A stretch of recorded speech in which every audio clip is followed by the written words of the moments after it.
السلام عليكم ورحمة الله. الحمد لله وحده والصلاة والسلام على من لا نبي بعده. حيا الله الجميع. Vous êtes les bienvenus en cette 18e rencontre, subhanallah. Le ramadan est sur le point de s'achever. Wallah musta'an. J'espère que vous avancez dans vos lectures du Coran et que vous respectez les programmes que vous avez normalement mis au point avant le début du mois. Wallah musta'an.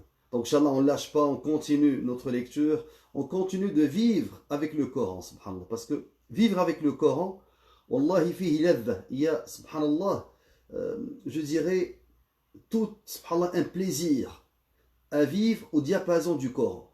Il y a plusieurs personnes qui sont loin du Coran. Lire le Coran chaque jour, subhanallah, et méditer ces versets nous guide, nous illumine, subhanallah, la voie. Alors, faudrait pas cesser avec le ramadan. Faudrait toujours avoir, subhanallah, ce lien entre nous et la parole d'Allah Azza wa Jal, qui est un lien avec Allah Azza wa Jal. Vous savez que la prière, subhanallah, et ce lien quotidien à 5 reprises, on se retourne vers Allah Azza wa Jal, on met nos fronts sur le sol pour nous rapprocher du Seigneur, et grâce à ces paroles, on entend ses ordres, on entend, subhanallah, la description de sa création, on entend ce qui va nous arriver après notre mort. Et c'est un moyen, subhanallah, de nous raffermir sur la voie. Aujourd'hui, j'ai choisi quelques versets, toujours de Surat Banu Israël. Surat Banu Israël, comme on l'a expliqué hier, c'est Surat Al-Isra. Donc, Surat Al-Isra, qui est la 17e surah du Coran. Une surah particulière, puisqu'elle a abordé l'Aqidah, et elle a parlé énormément des fils d'Israël. Alors, aujourd'hui, j'ai choisi en premier lieu le verset 73, les versets 73 et 74. Alors, dans les versets 73, Allah Azza wa Jalla a dit وَإِن كَادُوا لَيَفْتِنُونَكَ عَنِ الَّذِي أَوْحَيْنَا إِلَيْكَ لِتَفْتَرِيَ عَلَيْنَا غَيْرَهُ. Et ils ont failli te détourner de ce que nous t'avions révélé, dans l'espoir qu'à la place de ceci, tu inventes quelque chose d'autre et il impute à nous. Alors il t'aurait pris pour ami intime. En fait, avant d'aller vers ce verset, excusez-moi, je vais revenir au début, parce que hier on avait pris les 3-4 premiers versets de la surah. Je vais revenir au verset 16. Dans le verset 16, Allah Azza wa Jalla dit وَإِذَا أَرَدْنَا أَن نُهْلِكَ قَرْيَةً أَمَرْنَا مُتْرَ فِيهَا فَفَسَقُوا فِيهَا فَحَقَّ عَلَيْهَا الْقَوْلُ فَدَمَّرْنَاهَا تَدْمِيرًا. Et quand nous voulons détruire une cité, nous ordonnons à ces gens opulents, al-mutrafin, c'est les gens opulents, nous ordonnons à ces gens opulents, alors, amarna mutrafiha fafasaqu fiha, mais ils se livrent à la perversité. Alors la parole prononcée contre elle se réalise et nous la détruisons entièrement. En fait, quand on lit en arabe وَإِذَا أَرَدْنَا أَن نُهْلِكَ قَرْيَةً أَمَرْنَا مُتْرَ فِيهَا فَفَسَقُوا فِيهَا, et quand nous voulons détruire une cité, nous ordonnons à ces gens opulents. Alors, فَفَسَقُوا فِيهَا, nous leur ordonnons, فَفَسَقُوا فِيهَا, et ils se livrent à la perversité. Alors, quand on lit en arabe, si on ne revient pas au livre de tafsir, on a l'impression qu'Allah Azza wa Jal leur ordonne de commettre la perversité, ensuite il les détruit. Alors on se dit, est-ce que Allah Azza wa Jal a ordonné à ces gens-là, les inciter d'une certaine manière, de commettre wal'iyadu billah, la perversité avant de les détruire? Alors, subhanallah, l'imam, le cheikh, rahmatullah, le cheikh Hamidullah, quand il a traduit, alors ce traducteur, Hamidullah, quand il a traduit le Coran, l'essence du Coran français, il a pris la peine de mettre entre guillemets quand nous voulons détruire une cité, nous ordonnons à ces gens opulents, entre guillemets, d'obéir à nos prescriptions. Mais, entre guillemets, au contraire, ils se livrent à la perversité. Alors, pourquoi il a mis ces guillemets? Quand on revient au livre de tafsir, Cheikh Mohammed Al-Amin Al-Shanqiti, Mohammed Amin Shanqiti, c'est celui qui a écrit Adwa al-Bayan, un livre d'exégèse qui explique le Coran par le Coran. Un livre de tafsir unique. Alors, il dit في معنى قوله تعالى أمرنا مترفيها في هذه الآية الكريمة ثلاثة مذاهب معروفة عند علماء التفسير. Il a dit chez les savants d'exégèse, il y a trois positions à l'égard de ce verset. La première position, وهو الصواب الذي يشهد له القرآن. Il dit la première position, c'est celle que je retiens.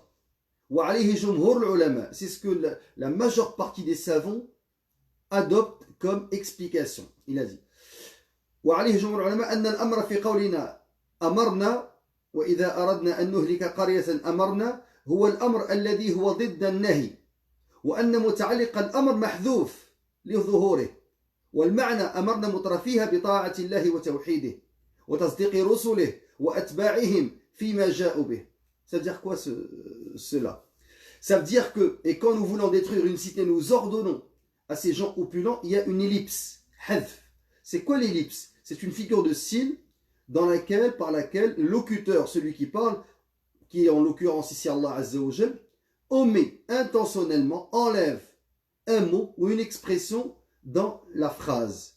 Et ça relève, subhanallah, de l'éloquence. Alors ici Allah Azza wa Jal, il dit, et quand nous voulons détruire une cité, nous ordonnons à ces gens opulents, entre guillemets, d'obéir à nos prescriptions. Alors, l'imam Mohammed Amin Shanqiti, c'est ce qu'il retient comme explication. Alors ici, il y a une ellipse. La deuxième explication, il a dit huwa amrun kawni qadari wa laysa amrun shar'i. Donc ici, quand Allah Azza wa Jal, ça c'est d'autres exégètes, ils ont dit quand Allah ordonne ici, hada laysa bi amrin shar'i wa amr qadari. Ça veut dire que Allah Azza wa Jal, quand il ordonne, ça veut dire il a écrit dans Al-Lawh al-Mahfouz. Ça relève du décret, qui relève du destin, et non pas c'est un ordre à accomplir. Donc quand il dit nous ordonnons, c'est-à-dire qu'il a écrit. Bien sûr, comme j'ai dit, la première explication est la plus forte. La troisième, elle relève d'une explication linguistique. Et amarna bima'na aktharna. Donc amarna, quand nous voulons détruire une cité, nous ordonnons, c'est-à-dire nous... c'est-à-dire ici Aktharna, il y a plus dans cette cité de gens qui se livrent à la perversité. Alors Allah a fait en sorte qu'il y ait plus bien sûr dans le décret, dans le destin, et c'est à ce moment-là qu'il les réprime pour ce qu'ils ont fait. Mais Allah avait prédit cela. Alors Abu Ubayd il a dit amarna bima'na aktharna luratun fasiha. Et ça relève aussi de l'éloquence de la langue arabe. Donc l'explication à retenir est la première, que ici il y a une ellipse, il y a un élément de la phrase du verset qui ne se retrouve pas ici, mais que les puristes de la langue, ceux qui maîtrisent l'arabe, comprennent aisément. D'ailleurs en français, ça relève aussi des règles de rhétorique. Donc c'est une règle qui est connue, l'ellipse. Maintenant, il y a le deuxième verset que j'aimerais, ou les versets que j'aimerais aborder, c'est les versets 73 et 74. Allah Azza wa Jalla, toujours dans Surat Isra, 17e surah du Coran, Allah Azza wa Jalla a dit وَإِن كَادُوا لَيَفْتِنُونَكَ عَنِ الَّذِي أَوْحَيْنَا إِلَيْكَ لِتَفْتَرِيَ عَلَيْنَا غَيْرَهُ. Ils ont failli te détourner. Là, le message, ça parle de qui? Du prophète, sallallahu alayhi wa sallam. Donc, ils ont failli te détourner de ce que nous t'avions révélé, dans l'espoir qu'à la place de ceci, tu inventes quelque chose d'autre et tu l'imputes à nous, à Allah Azza wa Jalla. Et alors il t'aurait pris pour la takhadouka khalila, il t'aurait pris pour un ami, intime. ولولا أن ثبتناك لقد كدت تركن إليهم شيئا قليلا. Et si nous ne t'avions pas raffermi, tu aurais bien failli t'incliner quelque peu vers eux. Subhanallah. Alors, si quelqu'un lit ce verset sans revenir dans le livre d'exégèse, ils ont failli te détourner de ce que nous t'avions révélé. Ils ont failli. Qu'à la place, tu inventes quelque chose d'autre et que tu l'imputes à nous. Alors, il t'aurait pris pour ami intime. Et si nous t'avions pas raffermi. Alors, quand on lit, on se dit que le prophète alayhi salam est normalement infaillible. Ma'soum al-Rasul alayhi salam min al-khata. Donc, le prophète alayhi salam, normalement, ne commet pas de péché parce qu'il est infaillible. Et Jumhur l'ulama, ils disent que les prophètes et les messagers sont infaillibles, dans la transmission du message divin. Ils peuvent ni changer, ni ajouter, ni oublier Donc il y a une infaillibilité. Deuxième type d'infaillibilité, ils sont infaillibles dans la commission, dans le fait de commettre les péchés majeurs. Donc ils ne peuvent pas commettre de péchés majeurs. Et il y a khilaf, il y a divergence entre les savants en ce qui a trait aux péchés mineurs. Et là vous serez vraiment surpris de savoir c'est quoi un péché mineur. Les péchés mineurs c'est vraiment, c'est pas ce que vous pensez. Alors par exemple la médisance c'est un péché majeur. Riba. La calomnie, un namima, c'est un péché majeur. Alors, parce que les gens disent, ah, de simples paroles. Même ces simples paroles relèvent des péchés majeurs. Donc les péchés mineurs, c'est extrêmement minime. Les péchés mineurs, comme je l'ai expliqué auparavant, c'est tout péché qui n'entraîne pas de châtiment, had ici-bas, et qui n'entraîne pas de wa'id, de châtiment dans l'au-delà, et qui n'entraîne pas la malédiction. Donc s'il n'y a pas ces trois-là, ça c'est un péché mineur. Mais chaque fois qu'il y a une punition ici-bas, par le wali, par l'imam, ou un châtiment dans l'au-delà, ou une malédiction, c'est un péché majeur. Alors, récapitulons. Les prophètes et les messagers sont normalement infaillibles. Ils ne commettent pas de péché majeur, ils ne se trompent pas. Alors, comment se fait-il que Allah Azza wa Jal a dit ici, ils ont failli te détourner de ce que nous t'avions révélé dans l'espoir qu'à la place de ceci, tu inventes quelque chose d'autre et tu l'imputes à nous. Et alors, il t'aurait pris pour un ami intime, pour ami intime. Et si nous ne t'avions pas raffermi, tu aurais bien failli t'incliner quelque peu vers eux. Alors, ce verset, subhanallah, pour le comprendre, on va aller vers Surat Yunus, le Coran qui explique le Coran. Dans Surat Yunus, Allah Azza wa Jalla dit, et quand leur sont récités nos versets en toute clarté, ceux qui n'espèrent pas notre rencontre, c'est-à-dire les mécréants, ils n'espèrent pas la rencontre d'Allah Azza wa Jalla. Ceux qui n'espèrent pas notre rencontre disent, apporte un Coran autre que celui-ci, ou bien change-le. Dis, regardez Allah dit, il ne m'appartient pas de le changer de mon propre chef. Je ne fais que suivre ce qui m'a été révélé. Je crains, si je désobéis à mon Seigneur, le châtiment d'un jour terrible. Donc ici, eux, ils ont demandé au prophète d'alléger les mécréants de Quraysh, de changer des choses. Et son Seigneur, notre Seigneur, Allah Azza wa Jal, lui a révélé de dire, il ne m'appartient pas de le changer de mon propre chef, je ne fais que suivre ce qui m'est révélé, je crains, si je désobéis à mon Seigneur, le châtiment d'un jour terrible. Alors, ça c'est la première explication. Avec le Coran, on comprend cela. Autre chose, pour répondre à cette shubha, cette ambiguïté, on peut dire que le prophète alayhi salatu wassalam, dans un hadith, il a dit Inna Allah tajawaza li ummati amma waswasat ou haddathat bihi anfusaha ma lam ta'mal bih ou tatakallam. Donc, tout ce qui relève des pensées qui sont dans l'esprit et qui ne s'expriment pas par des paroles ou par des actions, tant que la personne, je l'avais expliqué, ne s'assoit pas et commence à penser à des péchés, à faire des péchés, mais des pensées qui passent. Ces pensées-là ne relèvent pas des péchés, parce que on n'a pas de contrôle sur ce qui peut traverser notre esprit, que ce soit waswasat ash-shaytan qui souffle dans notre oreille, ou bien hadith nafs. Alors, ça aussi c'est une explication. Autre chose, mais quand on lit, subhanallah, le verset, et si nous ne t'avions pas raffermi, tu aurais. Si, tu aurais. Aurais, c'est au conditionnel. وَلَوْلَا أَنْ ثَبَّتْنَاكَ لَقَدْ كِدْتَ. Tu as failli. تَرْكَنْ. Donc, وَلَوْلَا أَنْ ثَبَّتْنَاكَ. Donc, Allah Azza wa Jalla dit, لَقَدْ كِدْتَ تَرْكَنُ إِلَيْهِمْ شَيْءٍ قَلِيلًا. Donc, لَمْ يَرْكَنْ. حاشا alayhi salatu wassalam. Donc là, le prophète ne s'est pas incliné vers eux. Allah lui a dit, si nous ne t'avions pas raffermi. Et là, on comprend que at-tawfiq min Allah Azza wa Jalla. Alors, même si, subhanallah, tu es sur le droit chemin, tu dois savoir que c'est parce que Allah Azza wa Jalla a voulu que tu sois sur le droit chemin. Et ce n'est pas seulement de ton propre chef. Bien sûr, chaque serviteur prend l'initiative, prend avec la volonté, sa volonté personnelle de faire le bien, d'éviter le mal, mais si Allah ne l'avait pas voulu, ça ne serait pas produit. Alors, ça aussi, c'est l'explication de... Et qu'est-ce qu'on peut tirer, subhanallah, comme leçon de ces deux versets? ils ont failli te détourner de ce que nous t'avions révélé. Ça, c'est au prophète. Dans l'espoir qu'à la place de ceci, tu inventes quelque chose d'autre et tu l'imputes à nous. Et alors, il t'aurait pris pour ami intime. Ce qui s'est dit au prophète se dit au prédicateur, se dit au musulman normal. Quand tu travailles avec soit des mécréants, soit avec des musulmans qui ne sont pas pratiquants, subhanallah, et que tu ne leur dis pas ce qu'ils aiment, tu ne fais pas ce qu'ils aiment, et quand ils trouvent que tu es gharib, tu es étranger, tu es seul dans le fait de ne pas accomplir le haram. Par exemple, tout le monde joue au bingo, tout le monde joue par exemple au loto, tout le monde joue à la 649 ici au Québec, alors le meissir, alors les jeux de hasard, et quand ils cotisent tous ensemble, et Mohammed ou Abdullah qui travaille dans cette société, dans cette compagnie, déroge à la règle, leur dit je ne cotise pas avec vous, il est radin, il se prend pour qui?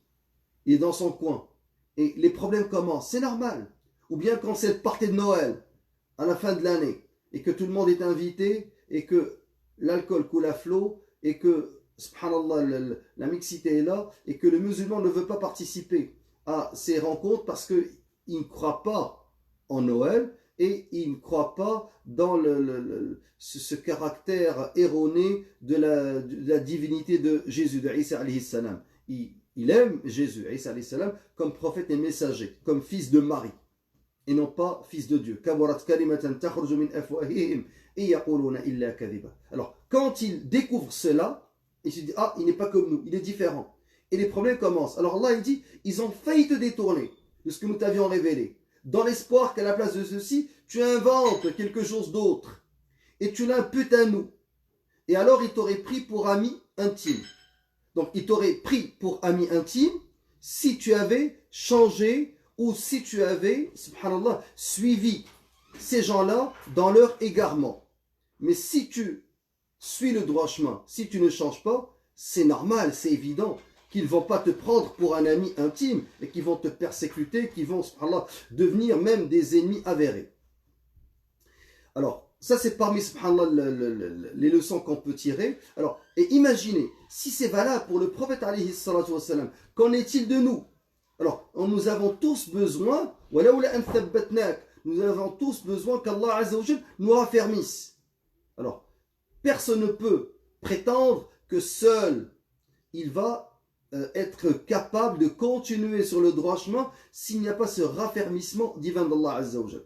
Alors, avant de terminer, je vais prendre le verset 76 qui est à la fin de Surat Al-Isra. Comme ça, demain, Inch'Allah, on passe à Surat Al-Kahf, Idla Azza wa Jal. Donc, Allah a dit وَكَأَيٍّ مِّن قَرْيَةٍ هِيَ أَشَدُّ قُوَّةً مِّن قَرْيَتِكَ الَّتِي أَخْرَجَتْكَ.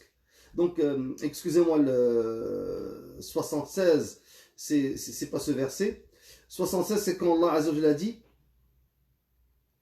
et en vérité, ils ont failli t'inciter à fuir du pays pour t'en bannir. Mais dans ce cas, ils n'y seraient pas restés longtemps après toi. En vérité, ils ont failli t'inciter à fuir du pays pour t'en bannir, mais dans ce cas, ils n'y seraient pas restés longtemps après toi. Alors, si on lit ce verset et que on sait pertinemment que le prophète alayhi salatu wassalam a fini, subhanallah, par émigrer, par sortir de la Mecque. Alors là, on se dit, comment se fait-il qu'Allah dit en vérité, ils ont failli t'inciter à fuir du pays pour t'en bannir. Mais dans ce cas, ils n'y seraient pas restés longtemps après toi. Mais effectivement, le prophète a fait l'émigration, fait l'hijra, et Quraysh n'a pas été détruite. Est-ce que cela relève d'une contradiction dans le Coran? Et moi, je fais exprès d'aller chercher ces versets souvent mal compris, parce que je sais que les orientalistes, les ennemis de l'islam, les apostats maintenant qui sont bien organisés en Europe et ici. Il y en a une qui vivait parmi nous, qui s'est rendue en Belgique maintenant, qui travaille là-bas contre les communautés musulmanes, les minorités musulmanes. Alors, ces gens-là, ils sont très actifs à aller chercher des versets et yadribuna al-Qur'an bil-Qur'an. Parce qu'ils ne comprennent pas, parce qu'ils sont de mauvaise foi. Avec tout mon respect, ils sont de mauvaise foi. Ils comprennent, mais ils font semblant de ne pas comprendre et ils essaient de soulever des contradictions dans le Coran. Alors que c'est clair pour ceux, subhanallah, qui ont la science ou qui reviennent vers subhanallah, les livres des pieux prédécesseurs. Alors, en vérité, ils ont failli inciter à fuir du pays pour t'en bannir. Mais dans ce cas, il ne serait pas resté longtemps après toi. Alors, il est sorti. Pourquoi ça n'a pas été détruit? Là, on revient à le verset de Surat Muhammad, dans lequel Allah Azza wa Jalla dit « Et que de cités bien plus fortes que ta cité qui t'a expulsé, avons-nous fait périr et ils n'eurent point de secoureurs. » Alors, ici, Allah Azza wa Jalla leur adresse cette menace, que si vous le faites sortir, nous allons vous détruire. Alors vous allez me dire, mais il a fini par sortir. La grande différence, c'est qu'ils ne l'ont pas chassé. Au début, hammu wa qasadu ikhraj, comme on dit Ahl al-Tafsir. Ils ont voulu, tenter, essayer, soit de le pousser, subhanallah, à lâcher le Coran et le haqq, l'islam. Ils l'ont banni avec sa tribu, Banu Hashim, Banu Abd al-Muttalib. Quand ils sont sortis dans Shi'ab Abi Talib, ils sont restés pendant 3 ans. Mais ce n'était pas une expulsion. C'était, je dirais, un embargo. Ils sont restés dans le territoire. Ils ne les ont pas expulsés. Et quand le prophète a fait l'émigration n'est pas une expulsion. Faites très attention. L'émigration est un acte concerté, planifié. Et Ahl-Ilm, ils ont dit, le prophète il est sorti de la Mecque pour aller à Médine, libina dawla, pour ériger, fonder un État islamique. Le prophète est sorti, il a émigré pour bâtir une ummah. Et subhanallah, Ahl-Ilm, ils ont dit, il se peut que tasqut ad-dawla, que l'État soit disloqué, mais que l'ummah ne meurt jamais. Parce que le prophète à Médine, il a fondé la mosquée et il a mis, subhanallah, sur place la société modèle vers laquelle toujours on se réfère, qui est cette société médinoise, qui est ce premier État qui a été fondé par le prophète et qui demeure notre modèle à tout jamais. Et sans l'émigration, elle n'était pas une simple fuite de quelqu'un qui a fui pour se réfugier à Médine. Non, il est parti avec, subhanallah, un objectif. Et c'était concerté. Et il avait envoyé avant lui Moussa ibn Umayr, Abdullah ibn Maksoum, et les compagnons ont commencé à émigrer, hommes et femmes, graduellement. Donc c'était une concertation, et non, ce ne sont pas eux qui l'ont expulsé, qui l'ont mis dehors, et qui ont fermé les portes de la Mecque. Façon de parler. Alors ce qui s'est passé, c'est vrai qu'ils l'ont poussé à le faire, mais on ne peut pas leur donner le mérite qu'ils l'ont mis dehors. Lui, il a émigré. Donc l'émigration, c'est un acte concerté, voulu par le prophète, et si il avait mis dehors, sans qu'il y ait cette magnification, à ce moment-là, ils auraient subi ce qu'ont subi les autres peuples avant eux, la destruction par Allah Azza wa Jalla, mais Allah ne l'a pas voulu. Et subhanallah, il a voulu que la Mecque devienne, et sa tribu Quraysh devienne, subhanallah, le bastion fort de l'islam. Donc ça, c'est les versets que j'ai choisis aujourd'hui de Surat Al-Isra. J'espère que vous avancez. Et subhanallah, prenez si vous êtes sur le format électronique, vous avez une sorte de bloc-notes. Prenez des notes. Chaque fois que vous arrivez à un verset dont vous aimez, par exemple, l'éloquence. Et tout le Coran est éloquent. Mais des fois, il y a des versets qui vous interpellent. Marquez-les, écrivez-les. Quand vous arrivez dans votre lecture, votre récitation, à un verset que vous ne comprenez pas, mettez-le de côté, ne lisez pas et avancez sans comprendre. À ce moment-là, Inch'Allah, vous pouvez même m'envoyer et on peut les ajouter au fur et à mesure. Mais moi, je fais une sélection des versets qui apparemment sont soit mal compris, soit ils sont instrumentalisés par nos ennemis. Alors, j'espère que le Ramadan se passe bien pour vous. On ne lâche pas, Inch'Allah, et rendez-vous demain. Wa hayyakumullah, wassalamu alaikum wa rahmatullah.